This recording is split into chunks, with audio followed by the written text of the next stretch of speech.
Hey everyone, this is Josh from before, and I'm here with a whole lot of Batman from the DC Multiverse line.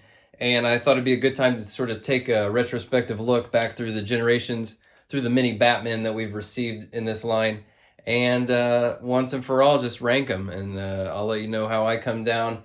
And by all means, let me know what your favorites are too, because I'm sure I'll have some controversial picks. So I'm going to start with my least favorite, work my way up to the number one choice, and the least favorite is going to be Omega. No offense to the figure, really. It's not that there's anything particularly wrong with it. It's an interesting, kind of cool, futuristic design. Just not really. I don't have a particular attachment to this version of the character or the source material.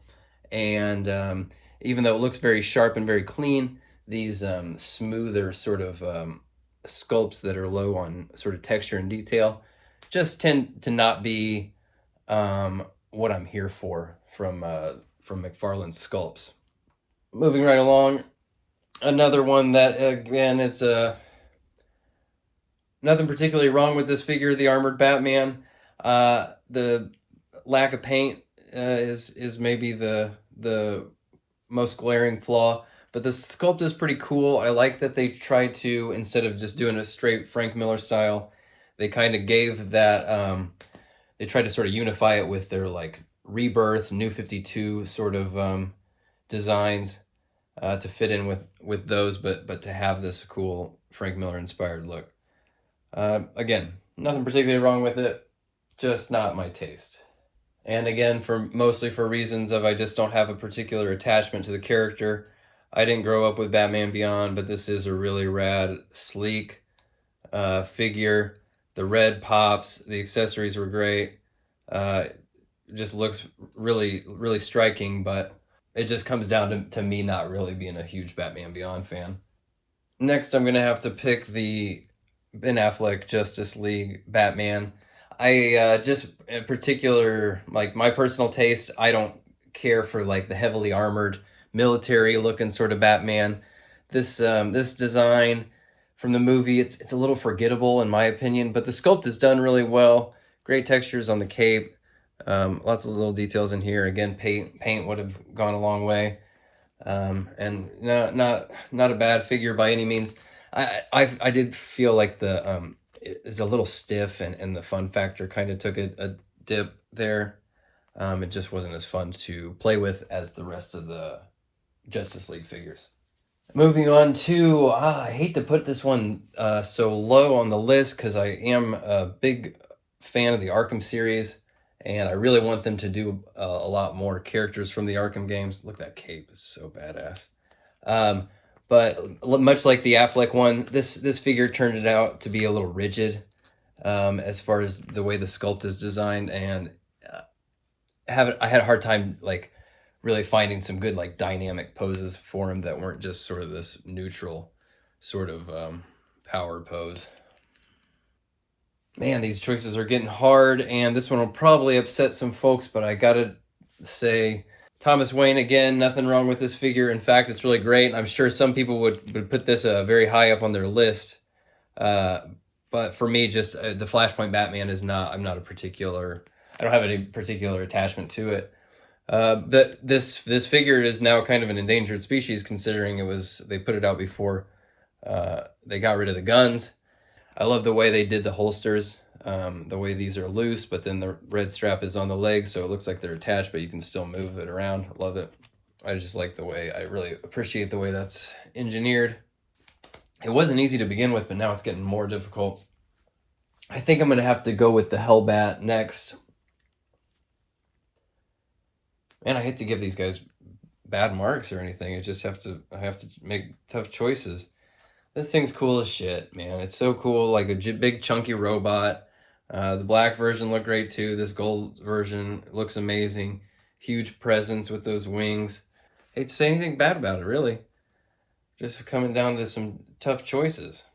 So as we start talking about these elite tier ones, I'm going to say the McFarlane Design one is next up. And, we all clowned on this one when the first promo photos came out, but then when it came out, it turned out to be pretty rad.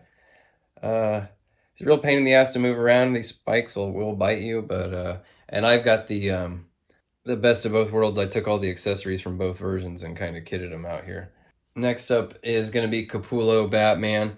This is the Build-A-Figure version, which I find to be the stronger release over the single one that had the purple cape. I think this cape looks a lot better.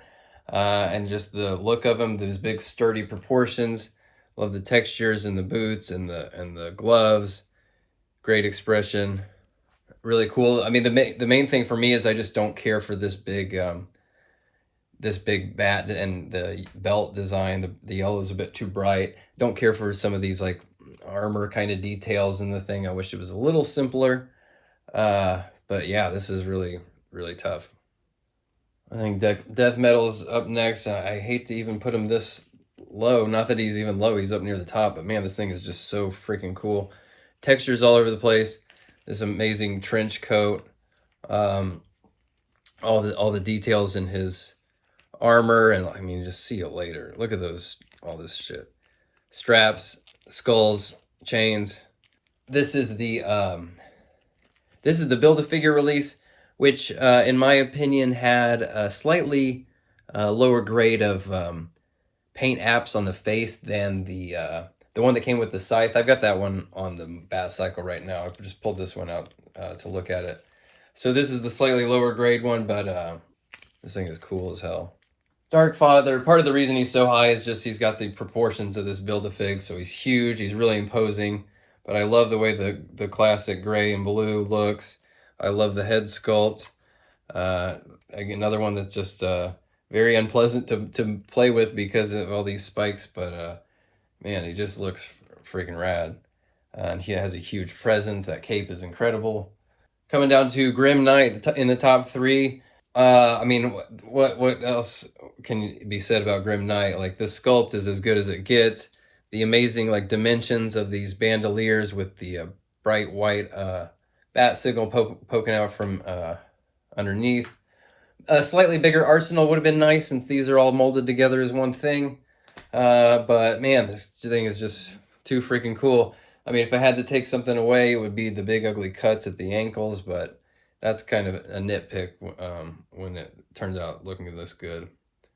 This is my top two. Is anyone surprised by this? I don't know. Like, if you've been following this line for a while, I think you know these two are pretty special. And number two is White Knight.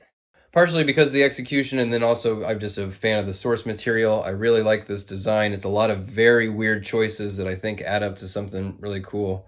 This Dracula collar, this big chunky utility belt, these cuffed gloves, even the stripper boots. And then this guy's got some of the best accessories to date with this like coiled bat rope and the animated series style grapnel launcher.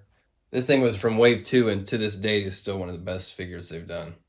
And here's my number one is Last Night on Earth, Arkham Asylum Straight Jacket Batman.